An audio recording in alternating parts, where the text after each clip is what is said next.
Everyone knows the honey badger is immune to snake venom. It is in every nature documentary, every wildlife book, every classroom. Here is what actually happens, and it is stranger than the myth. A cobra rises from the dry grass, black hood spread wide. Strike distance, 12 centimeters. The honey badger bites first. Then the cobra bites back, deep into the thick fur of the badger's neck. The honey badger falls onto its side in the dirt, legs going still. Eyes closing, not moving.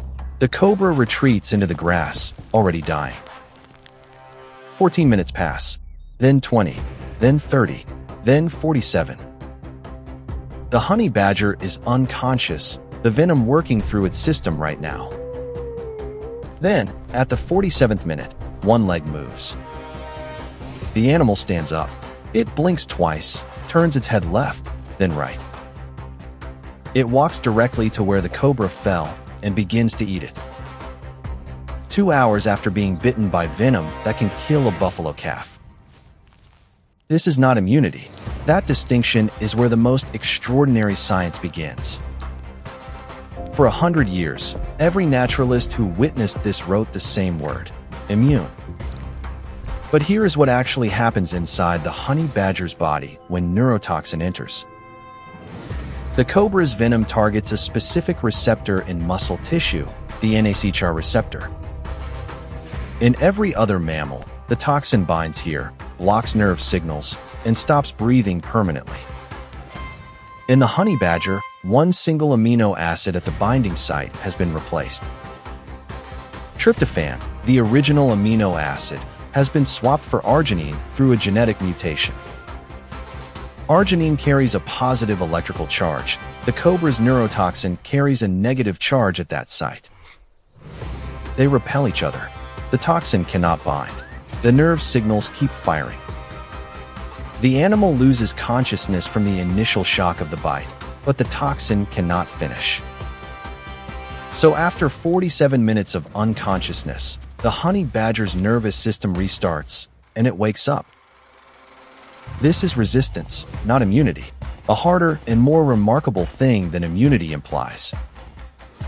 Now here is the part that should genuinely change how you see evolution working on this planet. This exact genetic mutation appears in 4 completely separate mammal lineages across 3 different continents.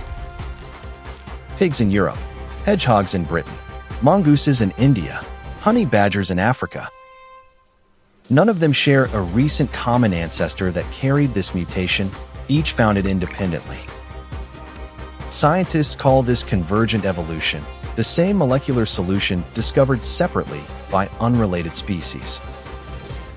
Nature solved the same lethal problem 4 different times using the exact same atomic level answer.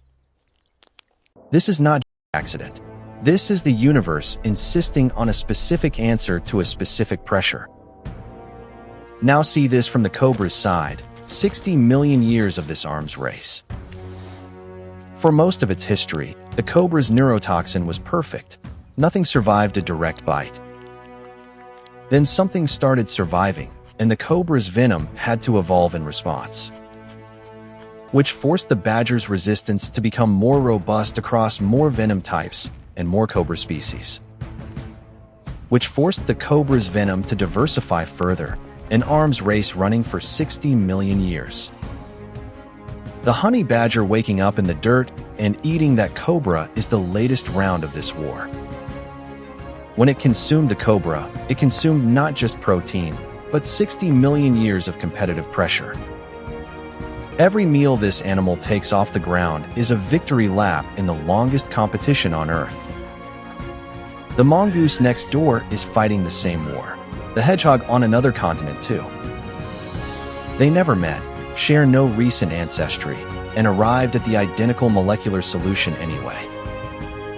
Because evolution does not care about coincidence, it cares only about what survives in the field. The honey badger finishes the cobra methodically, beginning at the head, leaving nothing in the grass. When done, it rests in the narrow shade of a thorn bush, eyes half closed in the midday heat. Tomorrow there will be another cobra in this territory. Another bite. Another 47 minutes on the ground. It has done this for thousands of generations, falling and waking, falling and waking. The myth said immune, meaning untouchable, invulnerable, above the rules that govern everything else alive.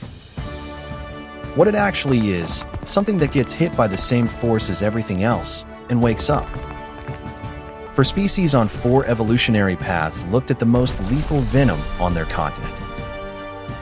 Each one, over millions of years, independently found the same one amino acid answer and kept it. Because some problems in nature have only one real solution, and that solution is to refuse to stay down.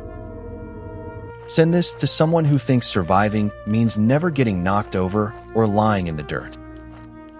The honey badger gets knocked down every single time it fights a cobra, every single time. It just always decides the cobra is worth getting back up for, and that is not immunity. Everyone called it immune. It was never immune. It just refuses, every time, to stay fallen.